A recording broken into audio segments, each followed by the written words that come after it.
J'ai travaillé pendant des années dans un espace où on diffusait des solutions et une expertise autour du logiciel libre, autour de la collaboration et autour de la création ensemble. On est un espace de coworking. Aujourd'hui, je vais vous parler de pourquoi collaborer dans le cadre de la création de BD et de BD numérique et pourquoi aussi utiliser des logiciels libres. Un logiciel libre ou open source. C'est un logiciel qui a été créé par une personne ou plusieurs personnes, une communauté, et dont le code source est en libre accès. Ça veut dire que n'importe qui, n'importe quel groupe, n'importe quelle personne qui a envie de le faire peut le modifier, le changer, tout en respectant la volonté du groupe créateur à l'origine. Ça nous renvoie à la question des licences. Et il y a un outil juridique qui a été développé pour ce monde-là, pour le monde de l'open source et du logiciel libre, qui s'appelle Creative Commons. Je vous laisse aller voir sur Internet, il y a plusieurs formules, mais en gros, l'idée, c'est de respecter toujours le droit d'auteur du groupe ou de la personne. Voilà. Alors que si vous créez parfois sur certains logiciels, les droits ne vous appartiennent plus, hein. On a l'exemple avec dans des forums de discussion, sur Twitter, etc. Ce que vous avez publié, voilà, on ne sait pas trop le statut de ce que c'est, à qui ça appartient, est-ce que vous avez le droit de l'enlever, voilà. L'open source, en plus, permet de s'affranchir de la question des droits différents suivant les pays. On n'a pas de problème avec ça, il n'y a aucun problème. Ce qui fait que si par exemple vous n'avez pas le droit dans certains pays d'utiliser certaines fonctions, etc., avec des logiciels propriétaires, ça ne sera pas le cas avec du logiciel en open source ou logiciel libre. Donc ça permet de faire du travail à l'international sans se poser la question de ce droit-là, qui est complexe et qui n'est pas de l'ordre, c'est pas le métier d'un jeune créateur en BD de s'occuper, de savoir s'il a le droit d'écrire ça, de dessiner ça sur tel logiciel. Il y a par exemple, la nudité sur Facebook, on sait que ça pose un problème.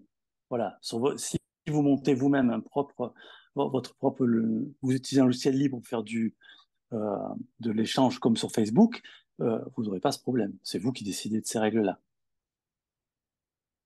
Autre point intéressant, c'est que le logiciel libre, qui est un logiciel open source, qui est un logiciel qui s'affranchit des règles du marché, c'est-à-dire créer quelque chose pour que ça soit rentable et gagner de l'argent, plutôt que d'offrir un service parce qu'on pense que c'est intéressant. Donc c'est la création de commun, de quelque chose qui est commun à plusieurs, euh, rejoint éventuellement votre volonté à vous de, pareil, de partager, et d'être non pas dans une démarche commerciale, mais dans une démarche d'échange, dans une démarche de de prolifération et d'enrichissement par la création à plusieurs.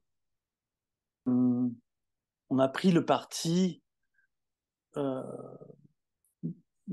d'utiliser souvent des logiciels open source euh, quand on travaillait sur de la création, pour des questions d'abord éthiques, hein, pas dépendre de plateformes qui possèdent notre travail à un moment donné. Euh, éviter les dérives, voilà, centralisation des données, dérives. Bon, on a l'exemple avec Twitter qui peuvent, avec des algorithmes, vous proposer des informations qui finalement sont peut-être pas les vôtres. Voilà, on ne sait pas ce qu'il y a derrière l'algorithme. Donc, avec le logiciel libre, il est ouvert, donc on peut savoir ce qui se passe dedans. Ça permet voilà, de pouvoir contrôler à qui on parle, pourquoi on parle et qu'est-ce qu'on nous propose et où ça va. Donc la question du droit d'auteur, évidemment, pour les créateurs est importante et à ce sujet-là, le logiciel libre euh, respecte fondamentalement cette donnée-là.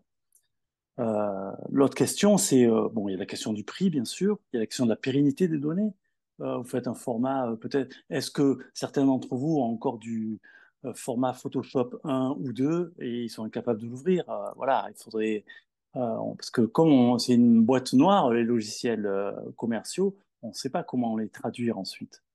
Alors, ça peut paraître un peu caricatural, mais effectivement, on a l'exemple des cassettes 4 pistes des années 70 qui sont actuellement illisibles, hein. Il faudrait reconstruire des machines pour les lire. parce que c'est un standard fermé, une boîte avec certains tailles de pistes, etc. Et on a la même chose avec les CD. Les CD, s'ils deviennent illisibles parce qu'ils s'abîment avec le temps, comment on fait, quoi? Donc, trouver des moyens d'avoir des standards qui permettent de s'affranchir du format, c'est très important. Il y a la question du prix, évidemment, surtout quand on débute, surtout quand on commence, quand on est un jeune créateur. Payer une licence Adobe complète, c'est pas rien, quoi, voilà. Euh, voilà, et l'autonomie, c'est-à-dire que si on a des formats ouverts et que on peut créer avec ces formats, d'abord on peut enrichir le logiciel puisqu'il est ouvert, donc peut-être c'est du développement, mais en tout cas c'est faisable. Et d'autre part, on peut échanger avec d'autres qui utilisent ces mêmes solutions. Donc ça, c'est intéressant. Voilà, on a l'exemple, hein, on a l'exemple dans la bureautique avec OpenOffice d'un côté et Microsoft Office. Bon, ben voilà, OpenOffice, on peut réutiliser des données dans d'autres contextes. Microsoft Office, on peut, mais voilà, des fois c'est compliqué, ça se traduit mal parce qu'on n'a pas la lecture, on n'a pas le fond du logiciel exactement. Donc voilà, c'est un peu obscur.